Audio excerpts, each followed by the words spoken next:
नहीं, इस प्रदेश में मुख्यमंत्री मनोहर लाल को पूछे तो उसमें भी कोई अतिशयोक्ति नहीं, क्योंकि जिसने हमारे अधिकार दिए, जिसने हमें बचाया। आज कोई डॉक्टर एक बार बेटी को मारने से पहले 50 बार सोचता है, उसको पता है कि तुम्हारी उम्र कैद हो जाएगी। ऐसा ही है ना माता जी, ऐसा ही है ना, कुर्सी में बैठे हैं, अगर गलत बोल रहा हूँ तो बता देना, ऐसा ही है ना। तो उस व्यक्ति को हम क्या कहेंगे? हमारे लिए तो वो भगवान है, जिसने एक व्यवस्था को बदल दिया और एक ऐसी व्यवस्था पैदा कर दी कि आज के बाद हरियाणा में बेटियां नहीं मरेगी, और बेटियों को पढ़ाने का जिम्मा उठाया। आज आपको पता है कि भाई बेटियों को जो बीए तक की शिक्षा है वो बिल्कुल फ्री दी जाती है। कोई भी सरकारी स्कूल ऐसा नहीं है जहाँ पर लड़कियों की फीस लगती है। इसके अलावा जब कॉलेज की शुरुआत होती है, पहले 40-40, 50-50 किलोमीटर बेटियों को पढ़ने के लिए दूर जाना पड़ता था। आज ऐसा नहीं है, हर एक 20 किलोमीटर के बाद एक कॉलेज है, खास तौर से लड़कियों के लिए। आप करनाल से जुड़ला चले जाओ, जुड़ला में भी कॉलेज है। करनाल से आप तरावड़ी चले जाओ, तरावड़ी में भी कॉलेज है। तरावड़ी से आप नीलोखेड़ी चले जाओ, उसमें भी कॉलेज है। करनाल से आप इंद्री आओ, उसमें भी कॉलेज है। करनाल से आप घरोंडा जाओ, उसमें भी कॉलेज। तो ये शिक्षा का अधिकार है या नहीं है? तो दो काम, बेटियों को बचा भी रहे हैं और बेटियों को पढ़ा भी रहे हैं। बेटियों को बचाना और बेटियों को पढ़ाना, तो ये वादा हमने किया था आपको। 2014 में हमने आपसे वादा किया था, गली गली में जाकर ढोल पीटे थे कि हम बेटियों के लिए ये करेंगे, लेकिन आज हमने कर दिया है। तो आज कुछ विपक्षी लोग ये चाहते हैं कि जो इनके किए हुए कार्य हैं वो दबा दिए जाए। लेकिन बहनों, आज आप जागृत हो, आपको पता है आपका अच्छा क्या है, आपका भला क्या है, आपका बुरा क्या है। और लोकतंत्र में अगर सबसे अच्छी जो प्रक्रिया होती है वो लोकतांत्रिक व्यवस्था में चुनाव होता है। अब चुनाव आएगा और चुनाव के समय में अगर वोट, आपका वोट, एक वोट अगर गलत डल गया और कोई गलत व्यक्ति, कोई बरादरी, बड़ी बरादरी का सहयोग लेकर या कोई बड़े नेता का सहयोग लेकर आपने चयनित कर दिया, तो वो 5 साल भुगतना पड़ता है। क्यों? क्योंकि उसके पास आप जा नहीं सकते। क्यों नहीं जा सकते? उसने आपसे वोट नहीं मांगी। वोट किसने मांगी? वोट उन्होंने मांगी जो कहते हैं हम बड़ी बरादरी के लोग हैं, हमें वोट दो। तो वो बड़ी बरादरी के लोग आपको टोए नहीं मिलने के, कहीं नहीं पाएंगे। और अगर बड़े नेता का नाम लेके कोई वोट मांगेगा, आप उस बड़े नेता के पास जाओगे, वो फोन नहीं उठाएगा, और जिसको आपने चुनाव कर भेजा है उसने तो वोट मांगी नहीं आपसे। तो इसलिए वोट उसी को जिसका हक बनता है, जो रात दिन आपके बीच में रहेगा। और रात दिन आपके बीच में कौन रहेगा बहनों? वो रहेगा जिसको डर होगा, भय होगा, जो आज भाई के साथ खड़े होकर, मैनेजर साहब के खड़ा होकर आपके बीच में आया है, आपसे वोट मांग रहा है। उसको पता है कल भी इसी प्रकार से आप भी यही रहेंगे और मैंने भी यही रहना है। कोई बाहर से तो आया हूँ, विदेशी व्यक्ति तो नहीं हूँ। जब आपके बीच का हूँ तो आप कभी भी, कहीं भी, किसी भी चौराहे पर या मेरे घर पर जाकर कहीं भी अपनी बात रख सकते हो कि उस समय आपने कर्म से ये वादा किया। आज आप देख रहे होंगे, आप एक इंस्टीट्यूट से जुड़े हुए हैं, संस्था से जुड़े हुए हैं। जितनी भी बहनें यहाँ से आई हैं, मेरे को नहीं पता, कुछ सलारपुर गांव से होंगी, कुछ मुगल माजरे से होंगी, कुछ शेरगढ़ टापू से होंगी, अलग अलग गांव से बहनें होंगी। लेकिन आप अपने आप सेल्फ एम्प्लॉयमेंट, तो कितनी अच्छी बात है।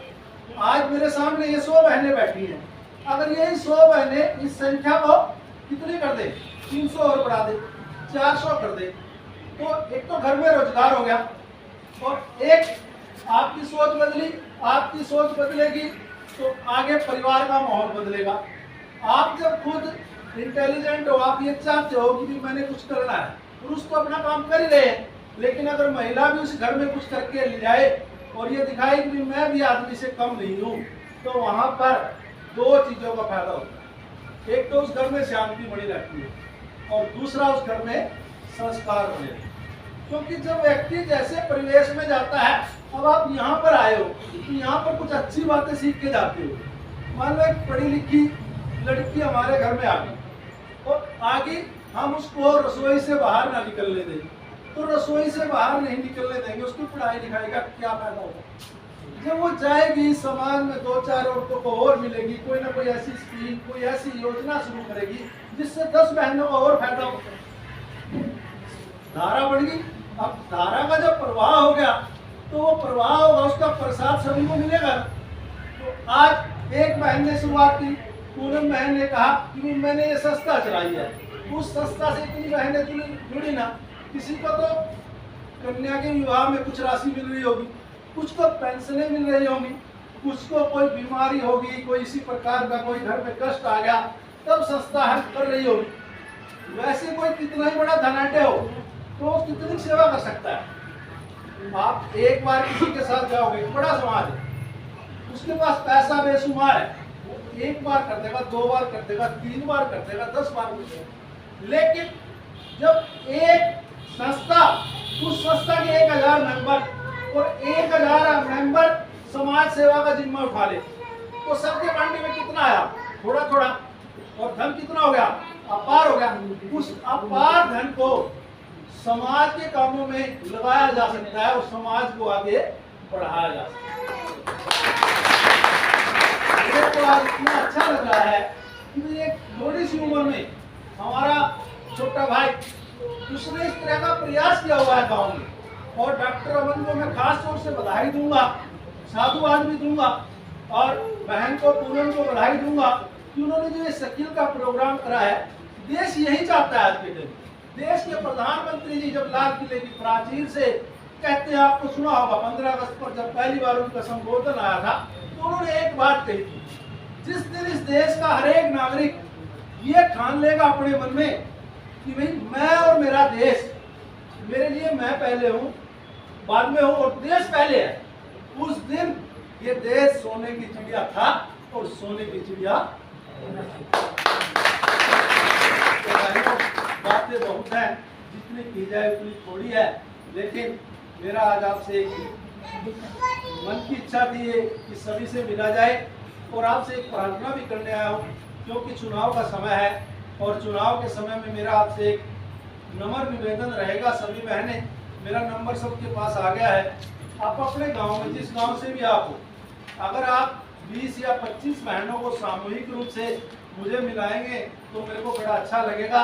उससे एक तो हमारा दायरा बढ़ जाएगा और दायरा बढ़ने के बाद हम सब मिलकर, उसमें रमन भाई भी होगा, अमन भी होगा, डॉक्टर पूनम, सब मिलकर हम कोई एक ऐसी योजना भविष्य के लिए तैयार करेंगे और सरकार से जितनी हेल्प होगी, जितनी भी मदद होगी वो मैं करने के लिए तैयार हूँ।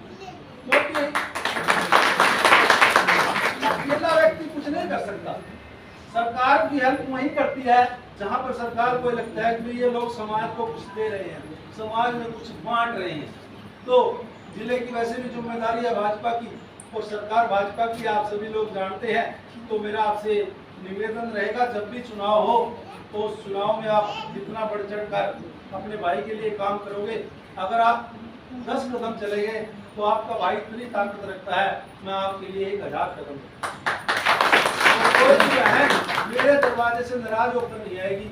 और पहले भी मैं बता देता हूँ, इस गांव से आज तक मैं मिला नहीं हूँ। 2-3 वाल्मीकि समाज में से है, 2 उधर से है, 5-7 महिलाओं के मेरे पास रूटीन में फोन आते, और उनके कैसे फोन आते हैं।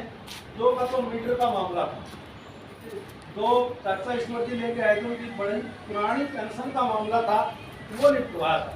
इस प्रकार के काम को करने में मेरे को बड़ा मजा आता है। किसी को कन्या विवाह सुकून योजना की राशि होती है, क्योंकि मेरे को पता है जब व्यक्ति फील्ड में जाता है, हम कह देते हैं किसी भी सभा में जाते हैं कि भाई सरकार प्रत्येक बहन को जब शादी का समय होता है तो 51,000 रुपया सुकून राशि के रूप में देती है, लेकिन उसको लेने के लिए ऑनलाइन प्रक्रिया है। लेकिन मेरे को पता है कितनी समस्याएं आती है। एक सामान्य बहन को अगर फार्म भरकर घर बैठ जाए तो उसको नहीं सारी उम्र भी मिल सकता। उसके लिए क्या करना पड़ता है, उसके लिए प्रयास करने पड़ते हैं, और उसमें मैं आप लोगों के साथ रहूंगा। आगे से ये और ऐड कर लेगा, रमन को भी मैं कह के जाऊंगा। तो जितनी भी सरकारी योजनाएं हैं आप ऑनलाइन करिए, और उनमें कहीं भी दिक्कत आती है तो उसमें हमारा लाभ नहीं है। वैसे तो हमने पारदर्शी तरीके से सरकार की 527 योजनाएं हैं। 527 योजनाओं में ऐसा कोई व्यक्ति नहीं है जो लाभार्थी में नहीं आता हो। कोई ना कोई, जैसे आवास योजना की है, आवास योजना का जो पहले पैसा आता था वो महिलाओं के नाम पर नहीं आता था। आज अगर पैसा आता है वो किसके नाम पर आता है? महिलाओं के नाम पर। क्यों आता है महिलाओं के नाम पर? क्योंकि अगर महिलाओं के अकाउंट में हम पैसा देंगे तो वो मकान बनेगा। अगर पुरुषों के हाथ में चला गया तो पुरुष को ये होता है कि वो इसको किसी और काम में लगा दे। लेकिन महिलाएं घर के प्रति, घर महिलाओं के लिए मंदिर होता है और उनकी आस्था होती है अपने भगवान की कि भाई मेरा एक सुंदर सा घर हो। और वो पैसा अगर सीधा ही उनके अकाउंट में जाए तो ज़्यादा बढ़िया है। इसलिए सरकार ने जो आवास योजना का पैसा है वो बहनों के अकाउंट में। और भी बहुत सारी योजनाएं हैं, जैसे जिस प्रकार से बीमा है हमारा 12 रुपये वाला बीमा एक है, एक दूसरा बीमा और है। तो इस प्रकार से जैसे जिसके घर में 2 बेटियां हैं उनके लिए भी हमारी स्कीम है। वो भी अगर कोई बहन जिसकी 2 बेटियां हैं वो भी उसका फायदा उठा सकते हैं। बहुत सी स्कीमें हैं, मैं सारी डॉक्टर रमन को बता दूंगा। और कोई भी बहनें कभी भी मेरे को फोन कर सकती हैं। कोई भी आपको किसी भी प्रकार की, आपका भाई आपको हमेशा खड़ा मिलेगा। ये मत समझना कि ये चुनाव है, भाई चुनाव के समय में सारे आते हैं प्रत्याशी और वो इस प्रकार की बातें करते हैं। मेरा स्वभाव नहीं है लच्छेदार बात करने का, मेरा स्वभाव ये है काम करके दिखाने का। इससे पहले जिस वार्ड से मैं बना हूँ वहां से भी लड़ रहा हूँ चुनाव। आज तक मैं वोट मांगने नहीं गया और लोग दूसरे, वैसे तो कोई कैंडिडेट ही नहीं है, अगर कैंडिडेट है भी कोई वहाँ पर मांगने जाता है वो कह देते हैं कि मास्टर जोशी की वोट है। तो क्यों? सबके तो उसने रास्ते बना रखे खेतों में। और किसी का कोई पेंशन का मामला था या कोई ग्रांट थी किसी भी बरादरी के भवन की, उसमें उसका बढ़कर चढ़कर योगदान है। इस प्रकार के जितने भी सरकारी जो नीचे लेवल के काम होते हैं वो सारे उन्होंने मेरे से करवाए हुए हैं, उनका फायदा उनको मिला। और जब सबको लाभ मिलेगा तो व्यक्ति अपने आप कहेगा, मुंह से बोलेगा, वो पड़ोसी को भी कहेगा कि वोट देनी है तो उसको। इसीलिए मैं आज से आपसे प्रार्थना करने आया हूँ, आप लोग तहे दिल से मेरा साथ दें और जो बहनें हैं उनको भी गांव में जाकर बताएंगे कि आज मास्टर नरेंद्र गोशी हमारे बीच में आए थे और उनका संबोधन हमें सुनने को मिला और उन्होंने इस प्रकार से हमारे बीच में बातें रखी। और क्योंकि राजनीति में चुनाव के समय में मुक्त प्रचार सबसे बड़ी चीज होती है और अगर आप ये मुक्त प्रचार आज से ही शुरू कर दोगे तो मेरा ये मानना, मैं आलोचना नहीं करता किसी की, हो सकता है आप में से किसी का कोई रिश्तेदार लड़ रहा हो, किसी का और कोई नजदीकी लड़ रहा हो, आलोचना करना मेरा काम नहीं है। मेरा काम है अपने बारे में बताना और मेरी सरकार ने जो कार्य किए हैं उनके बारे में बताना। बाकी फैसला आप लोगों ने करना है। और आपका अति आभार, धन्यवाद। जय हिंद, जय भारत।